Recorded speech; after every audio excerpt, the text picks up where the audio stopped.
தீ விபத்தால் ஏற்பட்ட புகையில் சிக்கி பாதிக்கப்பட்டவர்களுக்கு கீழ்ப்பாக்கம் அரசு மருத்துவமனையில் சிகிச்சை அளிக்கப்பட்டு வருகிறது.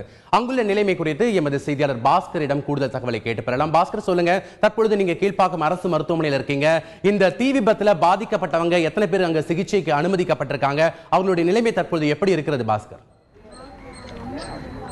ஐயப்பன், மார்ட்டின், தங்கம் உள்ளிட்ட 4 பேருக்கு அரசு மருத்துவமனையில் தொடர்ந்து சிகிச்சை அளிக்கப்பட்டு வருகிறது. 4 பேருக்கு புகைமூட்டத்தின் காரணமாக ஏற்பட்டத்தின் பாதிப்பின் காரணமாக தொடர்ந்து சிகிச்சை அளிக்கப்பட்டு வருகிறது. ஐயப்பனுக்கு தீக்காயங்கள் ஏற்பட்டிருக்கிறது. புகைமூட்டத்தால் பாதிக்கப்பட்டு தீக்காயத்தாலும் பாதிக்கப்பட்டிருக்காரு. 54% உடல் அவர் தீக்காயத்தால் பாதிக்கப்பட்டதன் காரணமாக அவருக்கு தொடர் சிகிச்சை அளிக்கப்பட்டு வருகிறது. ஏற்கனவே இந்த மருத்துவமனையில் சிகிச்சைக்காக அனுமதிப்பதற்காக கொண்டு வரப்பட்டவர்களில் 4 பேர் உயிரிழந்திருக்கின்றனர். அவருடைய உறவினர்கள் இருக்கிறாங்க. எத்தனை மணிக்கு ஆச்சுமா? உங்களுக்கு எப்போ தொலைபேசியில் தகவல் கிடைச்சாங்க? உங்களுக்கு யாருடைய? எனக்கு இப்போதான் ஒரு 6:30 மணிக்கு எனக்கு சொன்னாங்க.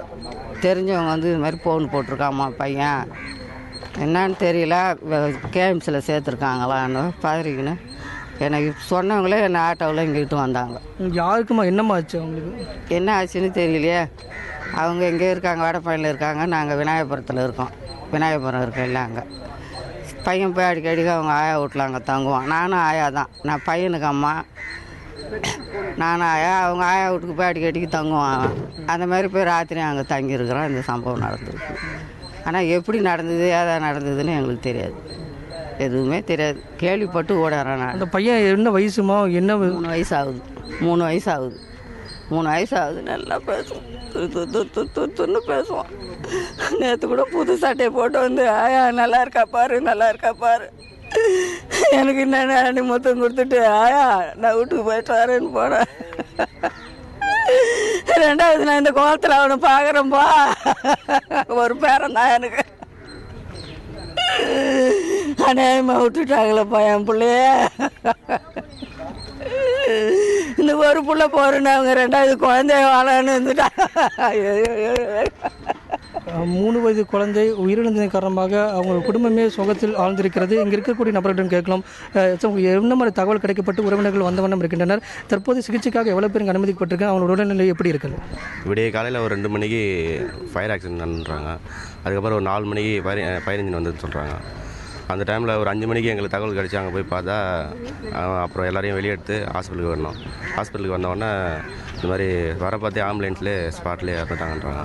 அதுக்கப்புறம் 2 பேர் சீரியஸ்ன்னு சொல்லி வச்சுருந்தாங்க. அவங்க சீரியஸ்ன்னு சொல்லிட்டு நான் உள்ளே போய் பார்க்கறதுல வெளில மார்ச்சரி தள்ளின்னு வராங்க, அவங்கள இருந்தாங்கன்ட்டு.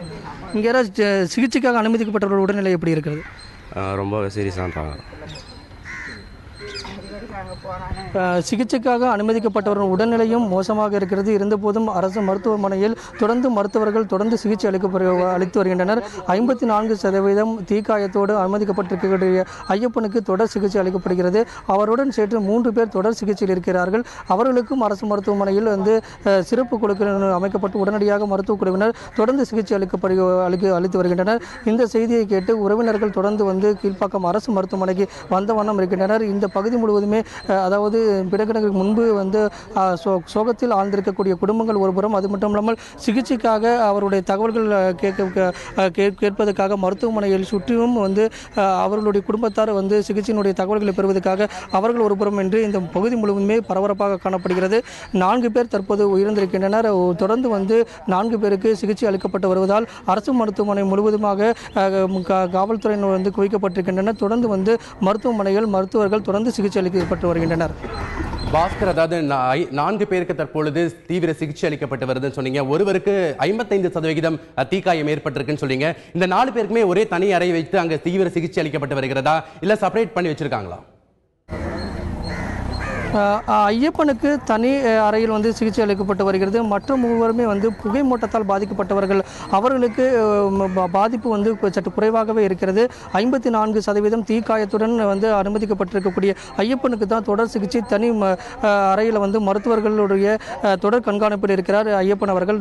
தங்கம், மார்ட்டின் உள்ளிட்டவர்களுக்கு தொடர்ந்து மற்ற அறையில் சிகிச்சை அளிக்கப்படுகிறது. தற்போது அவர் உடல்நிலை பயப்படும்படி இல்லை என்ற தகவலை மருத்துவர்கள் கொடுத்திருக்கின்றனர். இருந்தபோதும் தொடர் சிகிச்சையில் 4 பேருக்கும் தொடர் சிகிச்சை அளிக்கப்படுகிறது. மருத்துவர்கள் தொடர்ந்து அவர்களை கண்காணித்து வருகின்றனர். தொடர்ந்து உயிரிழப்புகள் ஏற்படாத வண்ணம் தொடர் சிகிச்சை அளித்து வருகின்றனர் மருத்துவ குழுவினர்.